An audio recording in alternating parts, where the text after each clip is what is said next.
تصور کنید که در دل تاریخ سفر می کنید، به دورانی که شاهان بزرگ ایران بر جهان حکم می راندند و از شکوه و عظمت ایران دفاع می کردند. امروز می خواهیم شما رو به سفری جذاب و شگفت‌انگیز ببریم به قلب پادشاهی شاپور اول، شاهنشاهی که زندگیش افسانه و واقعیت رو در هم تنیده، شاهی که نه تنها از خاک ایران دفاع کرد بلکه امپراتوری روم رو به زانو در آورد و اسطوره‌ای از خودش به جای گذاشت.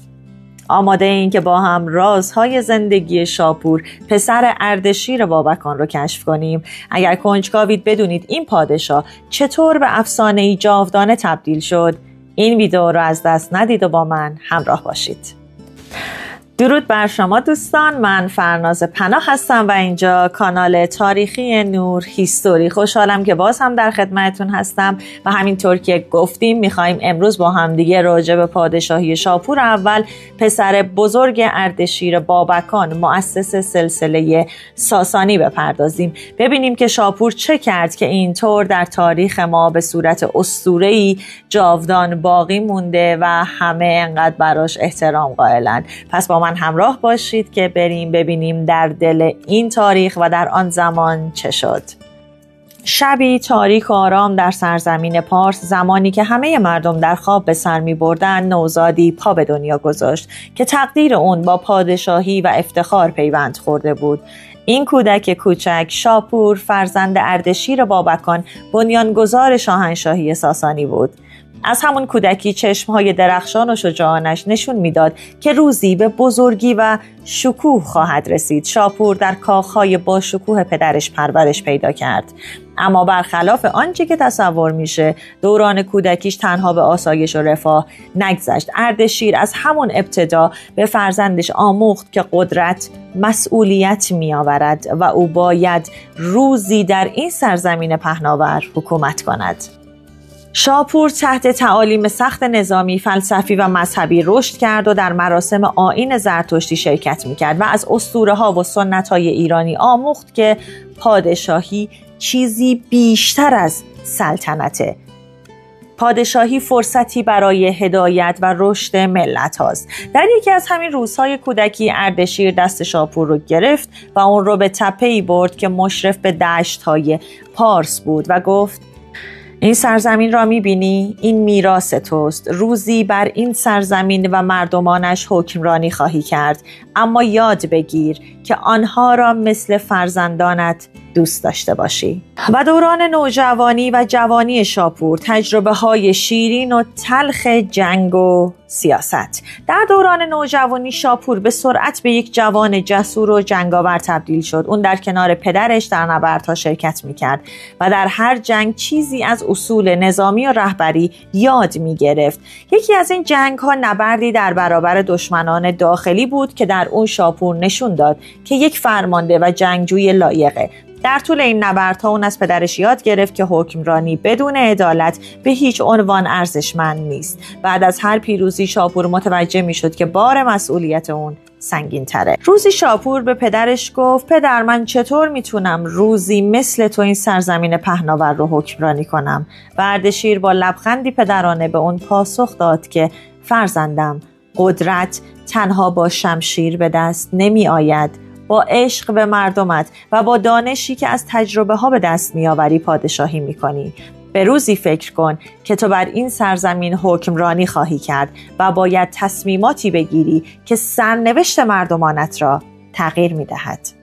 و اما تاجگذاری شاپور و آغاز پادشاهی، روز نو، سرزمین نو. بعد از مرگ اردشیر، در حالی که هنوز داغ پدر بر دل شاپور بود، اون تاج شاهنشاهی ساسانی رو بر سر گذاشت. شاپور در میان اشک و آه مردمی که پادشاه مؤسس خودشون رو از دست داده بودند قدم به تخت گذاشت. شاپور در مراسم تاجگذاری گفت: این تاج یادگار پدر من است، اما این سرزمین میراث همه ماست. من به شما قول می دهم که با عدل و حکمت حکمرانی کنم. شاپور به محض آغاز حکومت خودش برای تثبیت قدرت ایران و بهبود وضعیت داخلی تلاش‌های بسیاری کرد. اون مشاورانی خردمند و جنگجویانی دلاور رو گرد خودش آورد و ساختار حکومت ساسانیان رو مستحکم کرد. اون به سازندگی و آبادانی کشور اهمیت میداد و به شهرسازی و ساخت پل‌ها و ایجاد راه‌های تجاری توجه ویژه‌ای داشت.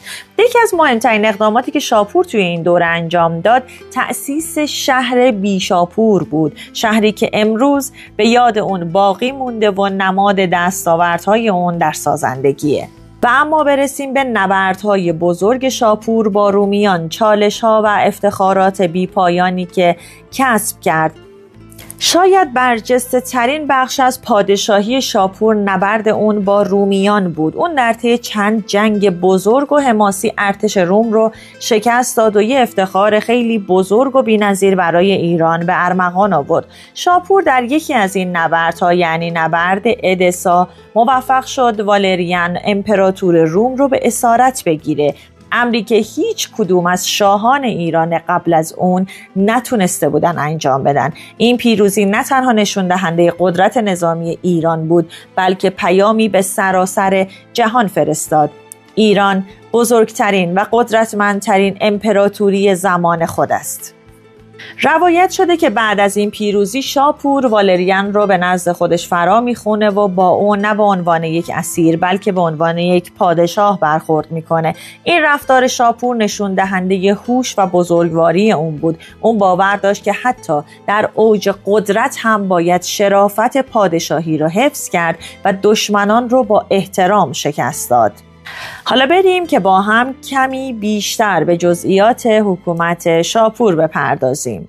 شاپور اول حدود سال 240 میلادی بعد از مرگ پدرش اردشیر بابکان به تخت نشست. اون حدود 30 تا 31 سال حکمرانی کرد و توی این مدت تونست امپراتوری ساسانی رو به اوج قدرت و شکوه برسونه. این دوره از حکومت اون به خاطر دستاوردهای نظامی، ساخت و سازهای شهری و گسترش فرهنگ ایرانی زرتشتی خیلی شناخته شده است. شاپور در زمان به قدرت رسیدن سنش بین 24 تا 26 سالگی بود که منابع معتبر در واقع درباره سال دقیق تولدش اختلاف دارن، اما اکثرا این توافق رو دارن که اون در اواخر دهه دوم زندگیش به تاج و تخت رسیده. توی اون سن اون تجربه های مهمی از نبردها و سیاست گذاری ها در کنار پدرش کسب کرده بود که به اون در آغاز سلطنت بسیار کمک کرد. درباره سن و علت مرگ شاپور اول، اینکه در حدود سال 270 یا 272 میلادی درگذشته و به این ترتیب حدود 54 تا 56 سال سن داشته. علت مرگ اون به طور دقیق مشخص نیست، ولی بر اساس شواهد علت مرگش طبیعی بوده و نشونه از بیماری خاص و اینکه آیا در جنگ کشته شده باشه یا خیر در دست نیست. برخی از تاریخ نگاران هم معتقدند که اون به خاطر سالها جنگ و خستگی ناشی از وظایف سنگین پادشاهی در این سن درگذشته. اگر یادتون باشه در ویدئوی اردشیر بابکان راجع به این موضوع گفته بودیم که برخی منابع میگن که شاپور پسر واقعی اردشیر نبوده و در واقع اردشیر اون رو به فرزند خوندگی قبول کرده بود. این که این واقعیت داره یا نه حتما بهش در این ویدئو میپردازیم، اما قبل از اون میخوام راجع به چند تا مسئله جالب باهاتون صحبت کنم.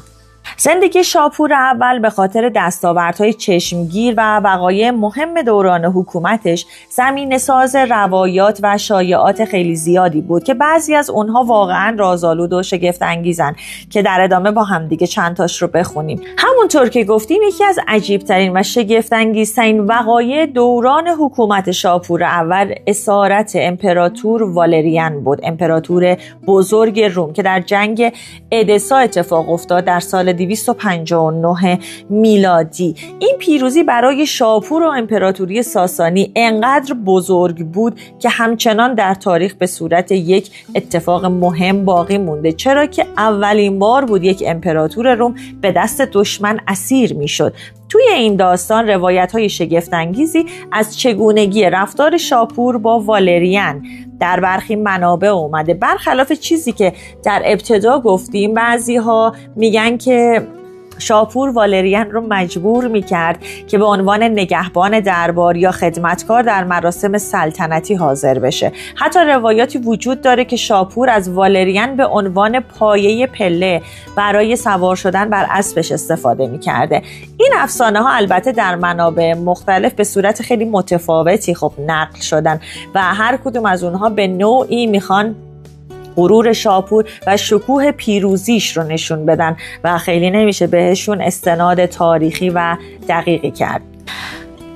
ماجرای جالب دیگه ساخت بنای شگفت‌انگیز نقش رستم. شاپور اول در نقش رستم و تخت جمشید نقش برجسته‌ای از پیروزی‌ها و افتخاراتش رو به یادگار گذاشت. در نقش برجسته‌ای که در نقش رستم تراشیده شده، شاپور رو سوار بر اسب و در حال پیروزی بر امپراتوران روم به تصویر کشیدن. این صحنه برای تاریخ نگاران شگفت آوره، چرا که شاپور از این نقش ها برای تبلیغ و یادبود قدرت خودش در برابر دشمنان استفاده کرده بود. به نوعی رسانه‌ای تصویری برای نشون دادن اقتدارش ایجاد کرده بود. از این نظر نقش رستم در ایران باستان حکم سندی تاریخی داره که شاپور از اون برای نمایش قدرت و مقامش استفاده کرده. ماجرای جالب توجه بعدی افسانه خلقت شهر بیشاپور. شاپور دستور ساخت شهری رو به اسم بیشاپور میده که امروزه در استان فارس واقع شده. افسانه‌ای وجود داره که این شهر بر اساس توصیه و طراحی یک معمار رومی به نام اپیروس ساخته شده که در خدمت شاپور بود. این داستان نشون میده که شاپور برخلاف خیلی از پادشاهان اون دوره که تنها به نیروی نظامی اهمیت میدادند، از تخصص و دانش اسیران جنگی هم بهره برداری و استفاده میکرده و از نبوغ اونها برای ساخت بناهای شکوهمندی استفاده میکرده. بیشاپور به عنوان یکی از نمونه‌های با شکوه معماری ساسانی با تلفیقی از هنر ایرانی و رومی، نمادی از هوش و درایت شاپور در استفاده از منابع و نیروی انسانی به شمار میاد. و برسیم به یکی از رازآلودترین و شگفت‌انگیزترین بخش‌های زندگی شاپور اول، رابطه شاپور با مانی، پیامبر نقاش و هنرمند. مانی یک پیامبر و هنرمند برجسته بود. اون بنیانگذار دین مانی بود و اینکه ادعا داشت که مأموریت داره به مردم جهان پیام صلح و حقیقت رو برسونه. اون تحت حمایت شاپور قرار گرفت و تونست در قلمرو ساسانی آزادانه تعالیم خودش رو گسترش بده. شاپور از مانی حمایت میکرد و به اون اجازه داد که به تبلیغ دینش بپردازه و حتی بعضی از آثار اون رو در دربار ارائه میکرده. رابطه شاپور و مانی که گاهی عجیب و پیچیده به نظر میرسه نشون دهنده ذهن باز و تسامح مذهبی شاپوره. خب همونطور که میدونید اردشیر بابکان زرتشتی بود و بسیار متعهد بود به این دین و دین رسمی ساسانیان در اون زمان بود و پسرش رو در کودکی تحت تعالیم دین زرتشت قرار داده بود. اما خب شاپور در دوره خودش از مانی بسیار حمایت کرده بود و ارتباطی بسیار نزدیک و حتی دوستانه با هم داشتند. برسیم به آخرین موضوعی که می‌خوایم راجع بهش صحبت کنیم، موضوع فرزندخواندگی شاپور اول. اینکه شاپور واقعا فرزند اردشیر بابکان بوده یا خیر. افسانه‌ای وجود داره که اشاره میکنه شاپور ممکنه فرزند خونی اردشیر بابکان نبوده باشه. گفته میشه که شاپور از کودکی نزد اردشیر بزرگ شده و اردشیر اون رو فرزند خودش نامیده. حالا این موضوع ممکنه به دلیل سیاست‌های اردشیر برای تقویت جایگاه سلطنتی و تحکیم روابط خانوادگیش بوده باشه.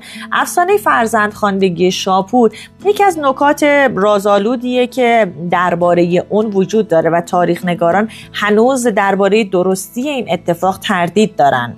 اما به هر حال این موضوع برای خوانندگان و شنوندگان داستان‌های تاریخی جالب و مبهمه و واقعا آدم رو به فکر فرو میبره. حالا میرسیم به یه سری از مستندات راجع به این موضوع. راجع به این موضوع شواهد مستقیم تاریخی وجود نداره، اما داستان‌های مختلفی هست. مثلا در یکی از داستان‌ها نقل شده که شاپور فرزند یکی از نجیب زادگان و نزدیکان اردشیر بابکان بوده که توی یک جنگ یک اتفاق خاصی جان خودش را از از دست میده. به همین دلیل اردشیر که در اون زمان پسری نداشته و یا شرایط مناسبی برای وارث نداشته، شاپور رو به فرزندخواندگی قبول میکنه و اون رو به عنوان ولیعهد و جانشین خودش تربیت میکنه.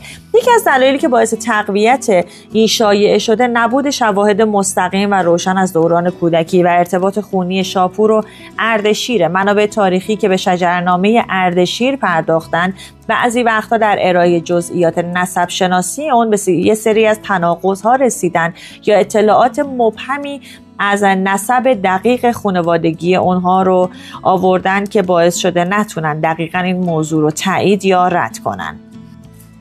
حالا در برخی از متون پهلوی و روایات دینی زرتشت اومده که شاپور به عنوان فرزند برگزیده به دنیا اومده و قرار بوده که قدرت و دانش اون از آسمونها هدایت بشه. توی این افسانه به نوعی اشاره میشه که شاپور شاید از طریق میراث روحانی به پادشاهی رسیده شده باشه، نه الزاماً از طریق خونی و فرزند واقعی پادشاه اردشیر بابکان بودن. و البته اینو باید در نظر داشت که اردشیر بنیانگذار سلسله ساسانی سیاستمداری برجسته و باهوش بوده و تلاش‌های زیادی برای متحد کردن اقوام و قبایل ایرانی کرده. پذیرفتن شاپور به عنوان پسر و ولیعهد ممکنه در راستای این سیاست‌ها و با هدف گسترش اتحاد بین خاندان‌ها و قبایل بوده باشه. البته این موارد بیشتر جنبه افسانه و روایت دارن و فعلا هیچ مدرک قطعی و معتبر تاریخی که این شایعات رو به طور کامل تایید یا رد کنن وجود نداره. ولی این افسانه ها و روایت های غیر رسمی در دنیای تاریخ و داستان پردازی جذابیت خاصی دارن و اینکه بالاخره ما با خوندن اینها همیشه ذهنمون درگیر این موضوعات تاریخی میمونه. و در نهایت پایان زندگی شاپور مرگی افتخارآمیز در اوج قدرت. مثل پدرش اردشیر بابکان بعد از دهه‌ها حکومت مقتدرانه، شاپور در حدود سال 272 میلادی و در سنین تقریباً میان سالی درگذشت. اون در طول حدود 32 سال حکومت خودش تونست ایران رو به اوج شکوه و عظمت برسونه و نام خودش رو به عنوان یکی از بزرگترین شاهان ساسانی در تاریخ ماندگار کنه. مردم بعد از مرگ اون با اندوهی عظیم اون رو به خاک سپردند و سرزمین پهناور ایران رو به پادشاه بعدی سپردند. این هم از داستان پادشاهی شاپور اول، دومین پادشاه ساسانی، فرزند اردشیر بابکان، مؤسس سلسله ساسانی و پادشاه نامی کشور ما.